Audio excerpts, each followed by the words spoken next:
Today we're using the O-ring squeeze calculator groove design to determine the optimal groove dimensions for your O-ring sealing applications. Let's start with the input fields. First, select your application type from the drop-down menu, which offers static seal or dynamic seal options. For this demonstration, we'll use static seal. Next, choose your units from the drop-down, either inches or millimeters. We'll work in inches today.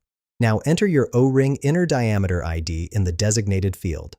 Finally, input your O-ring cross-section CS, which is the thickness of your O-ring material. After clicking Calculate O-ring groove design, the calculator processes your specifications and generates the critical groove dimensions. The results will display the recommended groove width, which accommodates the compressed O-ring while preventing extrusion. You'll see the groove depth, calculated to achieve the proper squeeze percentage for your application type. The output also includes the minimum and maximum tolerances for each dimension, ensuring your design maintains proper sealing under varying conditions.